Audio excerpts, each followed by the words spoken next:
সেরে ন্যায় বিচার প্রাপ্তির জন্য আমরা গতকাল থেকে এই আন্দোলন চলছে। আপনারা দেখেছেন গত মঙ্গলবারে একটা মাননীয় প্রধান বিচারপতির অফিস থেকে একটা সার্কুলার দিয়েছে যে জ্বালানি ও তেল সাশ্রয়ের জন্য 2 দিন অনলাইনে কোর্ট হবে। এই বিষয় এবং আমাদের আন্দোলনের সামনের কর্মসূচি যদি আজকের মধ্যে প্রত্যাহার না হয় সেই বিষয়ে আমাদের সবার পক্ষ থেকে সমস্ত আইনজীবী এবং আরেকটা আপনাদের সুসংবাদ দেই, যেটা অনেকেও চায়, বিচারপতিরাও চেয়েছিল, বার ইউনাইটেড।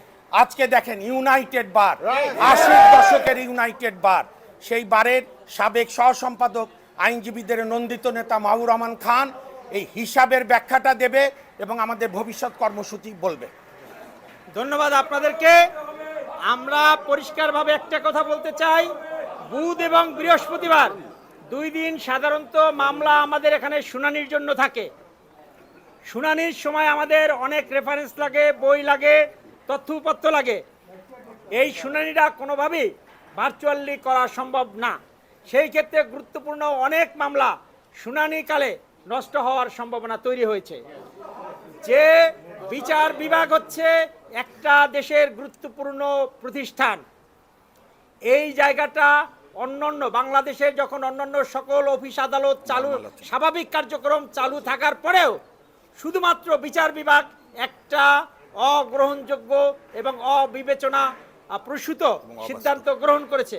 আপনারা আজকে খেয়াল করলে দেখবেন পুরো সুপ্রিম কোর্ট চত্বর গাড়িতে ভরা, প্রত্যেকটা সেকশন খোলা, প্রত্যেক মাননীয় বিচারপতি তাদের গাড়িতে এসেছেন, তাদের খাস কামরা খোলা, স্টাফরা এসেছেন, আমরা আইনজীবীরা এসেছি।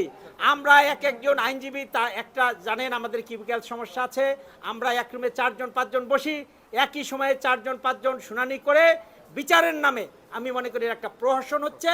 কারণ আমরা বিচারপতিদের আমাদের বিষয়বস্তু বোঝাতে ব্যর্থ হচ্ছি, কারণ একই সময় 4 জন আমরা শুনানি করছি।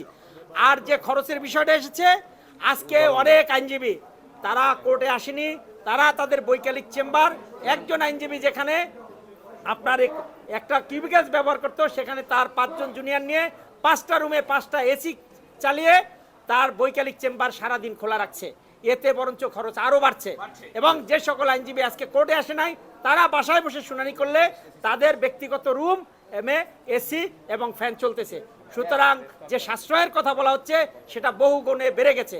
63টা এজলাস আমাদের আছে, সেই 63টা এজলাসের এসি বন্ধ করার জন্য যে পরিমাণে সাশ্রয়ী হতো, এখন অন্তত 300 চেম্বার চালু আছে, বৈকালিক চেম্বার, তাতে আরো বেশি।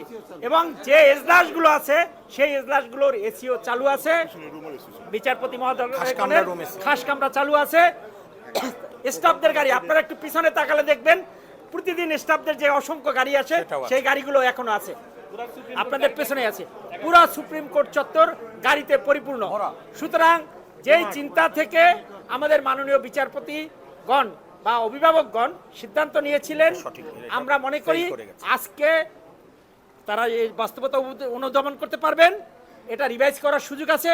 তারা অবিলম্বে আজকের চেহারা দেখে বাস্তব পরিস্থিতি বিবেচনায় নিয়ে অবিলম্বে এটা প্রত্যাহার করবেন।